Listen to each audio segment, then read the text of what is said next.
The Human Target, issue number 2. Oh boy, we're back at it. Look, I loved the first issue of this book. Smallwood's art is gorgeous. Tom King's writing is perfect. You get both these guys doing a noir book where everything is this beautiful colored, your Remington Steele aesthetic. You feel like your old school James Bond feeling.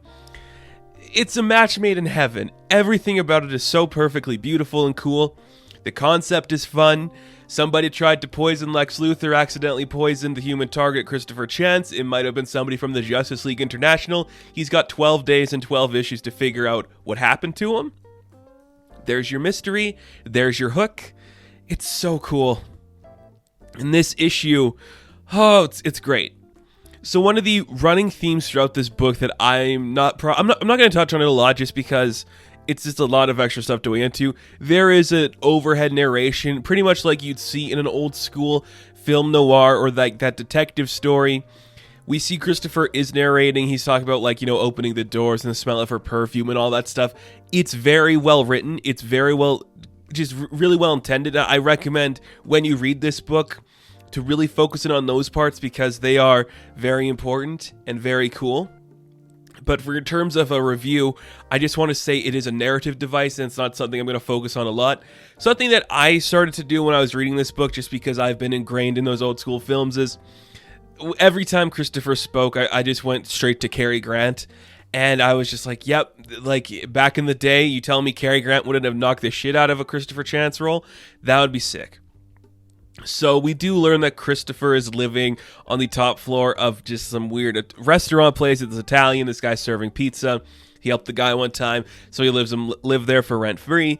And basically, this woman came to see Christopher, and he's like, "You just let this woman up to my office, okay?" Well, he's like, you gotta learn, Christopher. There's just some women you can't say no to. And we cut to the scene, and we see that the woman waiting in his office is, of course, Ice. And oh my goodness, this is just perfect. Every noir scene, even the latest episode of Family Guy, literally just did this. There is nothing more interesting and cool than just seeing that woman in the noir film enter into the detective's office, just being the stoic beauty, the bombshell. It is just, they're always such great reveals, and this is a great one. Just the light shining in on Ice, her hair just there, just like, I'm really hope you can help me. I really like it. And I kind of like, of course, it's a cliche to the genre that it's parodying. There is the flirtation. She wipes some, it's like sauce off his face and just like all the close-up stuff of like their intimacy. It's very interesting. And I like it a lot. And basically, she's just trying to say, where I go, things get cold, so I didn't want to stay in the restaurant and make everyone cold down there. And he's like, I didn't see any customers. And see the flirtatious, glance is like, well, you never know, eh? The wink, wink, nudge, nudge, the smirk and smile. It's very interesting. Basically, she talked to Dr. Midnight on the phone, and she learned about his condition, wants to help him as best she can.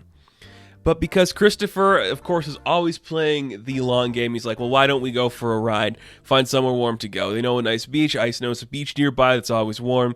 They head down there. Again, I can't sing the praises of Greg Smallwood's artwork enough. Oh, it is just perfect. This is exactly my style. Like the bright colors, everything is matted. Like the line work is just slightly off kilter. The characters all look unique and distinctive. It's gorgeous. It is perfect. It is very stylized. And I don't know if everybody's going to like that style, but my goodness, if it isn't fantastic.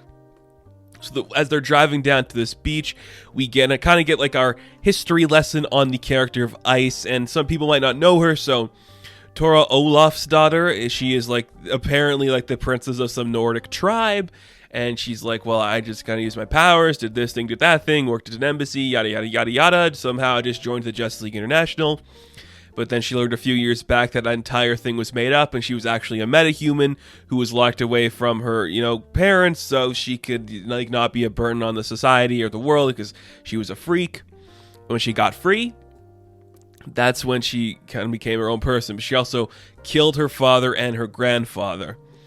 And it's just casually brought up. There's a couple of cool pages where we're kind of like getting like the backstory and history. It's kind of like a reel of film, just seeing like the shots of the person with the dialogue nearby, and it just looks fantastic. So they head to the beach. They're just walking down on it, having a good time. And basically this is where she kind of just like reveals like, when I joined the Justice League International, just to have fun. I met some cool people there. We had a good time. We enjoyed ourselves. We even get a scene with the bwahaha. Because of course you do. You can't bring up these guys without doing the bwahaha. And of course, she's just having a good time with it. And you see that she's like, oh, I feel like a fool talking about myself all this time and never asking about you, Mr. Chance. And he's like, well, there's not much for me to say. Same old sad stories as everyone else. And she's just like, I doubt that for a second. So he kind of reveals some stuff about himself. He grew up on the other side of the country, pretty much on the other coast. He'd throw rocks down and skip them on the water when his dad got shot. That's what he used to do, just to kind of like relax himself and escape into the world. She's like, do you still do it? Not really. You need the right tool and something smooth and something like ice. So she makes him a skipping stone and he skips it. It's so... It's a lot. And what I mean by a lot is like, this book is going to either work for you because it is slow, it is methodical, it is just tension and sexual appeal oozing out the wazoo of this thing. It's like, let's make a pebble and skip an ice stone across the water. They're both playing each other, whether you like it or not, and that's the entire point. So it's gonna work for you, or it's not. If you are a fan of noir, it's gonna work for you. If you are somebody who's like, I just want to see a weird story about maybe like a superhero is gonna get killed by another member of the superhero, it's a little weird. But it's just so good. It is so well written and fun. And it works perfectly. We see that Christopher starts coughing again. It passes, they go to have some lunch, they start talking, and he's like, well, I think you already told me what you're really doing here. I mean, what's ice without fire? We kind of get some reveal. Not a lot, just kind of like they have some tension. Things didn't really work out for them. She can't get a hold of fire, doesn't know where she is. Just kind of like, again, building up like, okay, Christopher doesn't think that ice killed Lex, but maybe fire is connected to that in some way. So she's like, well, this was fun, but why don't we like head into the water? We've been looking at it all day. Why don't we just go have some fun and go for a swim? And then another great reveal, we see her in the bikini, and of course she's like, what do you think? Christopher's just like, hey, it'll do. It's like, yeah, well, why don't you join me in the water? So they wait till it's nighttime, head into the cold water. We just see that he's like, I could go all night, I'll be fine. It's like, yeah, I bet. All right, we'll see what you got. They go swimming, and this is where it comes up kind of like what really happened there. And like, why would you, Ice, have a grudge against Lex? Oh, it's because he killed me. Kind of get like a reinvigoration or a revitalized version of the story with Overmaster and how he came to Earth and that led to her death and yada yada yada. She gets resurrected. It's key to the story, but not that key. Again, it's just an element that would put her in a position to go against Lex Luthor. And we see like, okay, but that's not where the story ends, is it? It's like, no, well, I went to talk to Guy. Guy told me that, of course, Lex was responsible for bringing Overmaster here and that kind of stuff. Basically, it's setting up this tension and this idea of the story that Guy could be in there too, and that maybe fire is a part of like this. So she is starting to think, like, just telling Fire what Ice went through, like her death and her resurrection because of Lex and Overmaster. Ice is thinking that maybe Fire would do something to kill Lex, like she threatened to do it before, but that's on her character. And kind of the reason why she came to talk to Christopher was like, I need to tell you that, like, I don't think she did it. That's not her. I know her better than anybody. It's not her.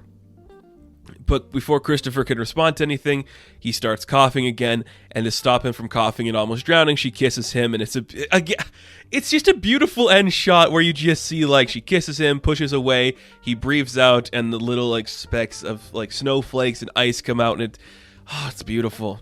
And he's like, yesterday I was dead, today I'm in trouble. It's like, damn, dude. So it looks like Ice wants to help him with this investigation. Is it going to work? Who knows? But we do get the reveal at the end that all of this was put in play because of Christopher. He called Ice pretending to be Dr. Midnight because he wanted to make sure that this girl was on the level, but he's still kind of confused, like, would she be responsible for this? Does she know where Fire is? Is there a connection between them? Am I going to have to talk to Guy? Am I going to have to talk to Fire? It's a lot of stuff going on, but you know what? Just like Luigi said at the beginning, there's just some women you can't say no to. And the book literally ends with the line, I can still smell her perfume on my suit. If you wanted this to be any more film noir, holy shit, that's just a film noir line. Oh, This is brilliant. Like, it's just people playing each other, using like their seduction to go against one another, allowing this older gentleman to both be this kind of like aging out of the role type and seeing like there's so much shit in this world that I know what I'm doing. Ice is given a lot of characterization here. It's probably the best she's been utilized in a long time. Is it cliched? Yes, but this book is intentionally supposed to play into those cliches. It's fun, it's gripping, the artwork and colors are fantastic. Anybody who doesn't like this book, I get it. But if you like film noir and you don't like this book, I don't get it, because it's literally doing the cliches and the tropes in such a unique and stylized way. It's so good. It is so fantastic, and you have to read it. This is must read for me. I think at a lot of books at DC, The Human Target has proven itself to be a must read. So, issue 2 of The Human Target, I am going to give a 9 out of 10. Thank you guys for watching this review. Be sure to like and subscribe to the channel. As always, you can check me out on Instagram, TikTok, and Twitter, and I will catch you in the next one. Have fun, stay safe, good luck.